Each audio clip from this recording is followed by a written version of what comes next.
My story starts in the 70s when, after I graduated from high school, my parents were divorced. My mother moved to Las Vegas, and evidently my younger brother and sister were going to school there. And in the summer, I went to visit my mother. And at lunchtime, my mother lived directly across the street from the Hilton Hotel.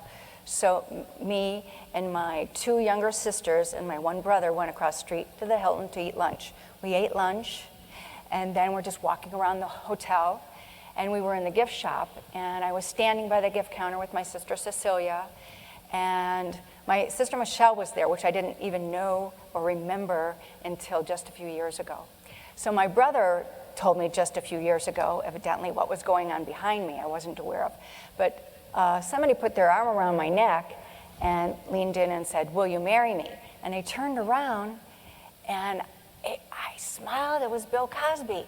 I was thrilled because it was very exciting. He's a celebrity. I'm at the Hilton Hotel. His name's on the hotel. I was so excited.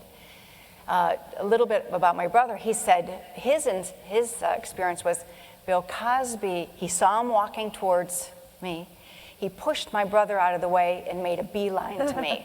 So that's what was going on behind my back. I didn't know that until just a couple years ago, because basically we didn't talk about this. So he asked all of my siblings, myself, "Do you want to go to my show?" I said, "Sure." And so evidently my brothers and sisters didn't go because they were under 18. I was approximately 18 years old at the time, and I was thrilled I was going to get a free ticket to go see Bill Cosby. Who wouldn't go? Everybody loved him. I went to the show. When I got there, they escorted me to a seat. And I loved the show. It was so good. I enjoyed it. I laughed. It was like such a great experience to be there. And then somebody came and got me, and I thought, okay, I'll follow them. And then we went to a meet and greet. It was a meet and greet, and there was like a lot of people there. And everybody was laughing and meeting him, and I was very shy. I was always, as Bill Cosby quotes in his deposition, a passive personality. So I was just standing there. I didn't know what to do. I had low self-esteem. I was shy. So I just stood for a while, and people trickled out, and I just didn't know what to do. So I kept staying there. In my deposition, they said, "Well, why didn't you leave?" And I said, "Well, I figured they put me there, they would take me out when it was time to go. Plus, I didn't even know where I was." So finally, I sat down on a couch, a little love seat there, and little by little, everybody went. And then I was getting, I didn't know what to do. I was a kid. I was a teenager.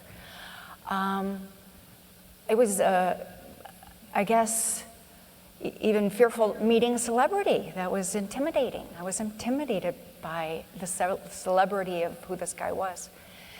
Well, next thing I knew, he was standing before me, like over here, and he had his hand out, and he said, "Take these." It was 2 large white pills.